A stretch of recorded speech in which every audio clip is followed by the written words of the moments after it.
they need to get ready. For they had previously seen Trophimus, the Ephesian, with him in the city, whom they supposed. Now, what's that word "suppose" mean right there? They thought, they didn't have fact on that Paul had brought into the temple. So in reality, Paul had not brought the Gentile into the temple. Now, you think about the temple area. You had the outside area. You had a court that came in, and that was what was called where all people could come. But then there was the inner part of the temple that only a Jew could come into. And it actually had signs that said, if you are non-Jewish and you come in and we catch you, the outcome is this: we will kill you. Think about that. So in turn, the signs were up there that said, hey, if you come past, I'd be like, you can come into the door back there, but if you come past where Jeannie is right there, Charlie's going to take you out. So and Rome actually gave them authority to do that, even though Rome is the one that truly had the ability of capital punishment. But they would allow the Jews, if they caught a Gentile in their house of worship, they would allow the Jews to kill him.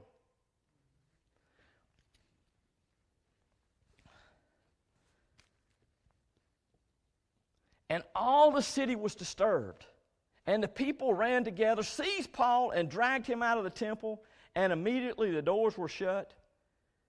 Now, as they were seeking to give him a high five, to kill him, now think about this. Do you think Paul's thinking about what the prophet may have told him at this point in time? Possibly. Maybe.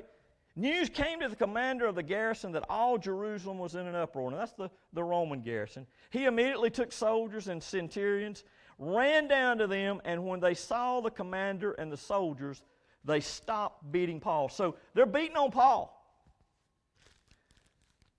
Then the commander came near and took him and commanded him to be what, Miss Dolores? What did the Word of God say right there? To be bound. Remember we're talking about being bound with a belt? It says he's actually bound with two chains, and what that actually means is this: he's bound between two soldiers. So they've got him, and one soldier to the right and one soldier to the left. So in turn, what the prophet had proclaimed is actually coming true right now. Now, what's Paul done? Nothing. Nothing.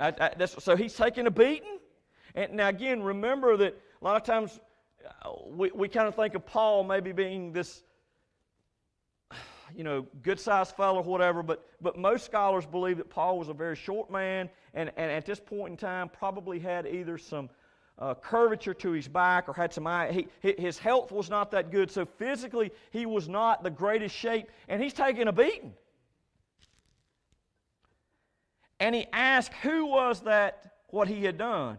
And some among the multitude cried with one thing and some another. So again, it's kind of like we saw all this rioting stuff going on, right? They don't know what's going on. They're just out there making a fool of themselves. So when they could not assert the truth because of turmoil, he commanded him to be taken into the barracks. When he reached the stairs, he was carried by the soldiers because of the violence of the mob. For the multitude of the people followed after crying out, "Away with him." Now that word "away with him" right there doesn't mean take him out of the city. That means to kill him. That's what they're saying. Take him out of here. And then this is where we'll close right here. It says, "Then as Paul was about to be led into the barracks, he said to the commanders, 'May I speak to you?' He replied, 'Can you speak Greek? Are you not the Egyptian who some time ago stirred up a rebellion and led the 4,000 assassins out into the wilderness?'" And again, that was a situation that happened out in the east. But Paul said, "I'm a Jew from Tarsus in the Cilicia, a citizen of no mean city, and I implore you, permit me to speak to the people."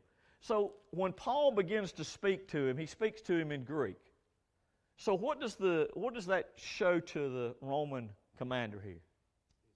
That Paul has intelligence. We see here that God can use whatever means He needs to. He can use those that were uneducated fishermen, or he can use a scholar of the Word of God. Because he's going to tell us in chapter 22 that he was the Jew of Jew. He sat at the feet of Gamaliel, and he could quote the Old Testament. He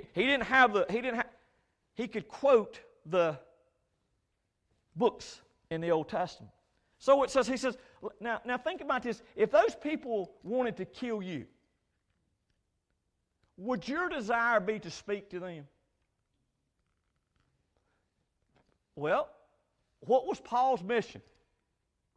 To proclaim the Word. And he knows if he's going to have an audience that he probably won't get to speak to again in this regard. Hey, that's exactly right, Mr. Sheridan. Might as well go ahead and speak to him. And he did this properly, too, because he asked for permission to be able to do this. So when he had given him permission, Paul stood on the stairs and motioned with his hands to the people. And when there was great silence, he spoke to them in Hebrew language, saying. So in turn, he speaks to them now in their language. And they're going to say, well, probably some of them didn't even know that he knew the ability to speak Hebrew. Now, next week we're going to come back and look at chapter 22.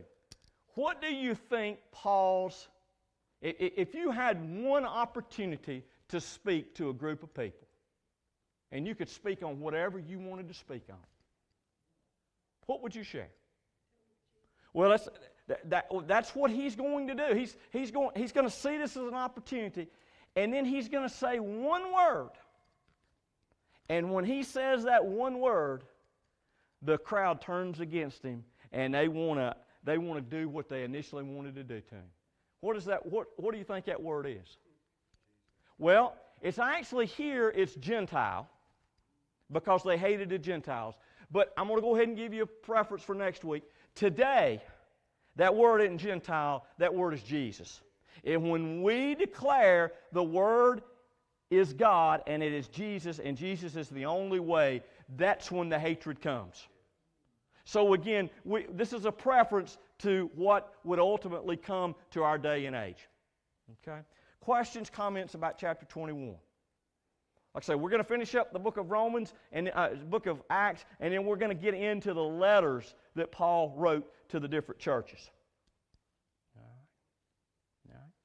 All right. Seeing none, I do need to call the church into our monthly business meeting.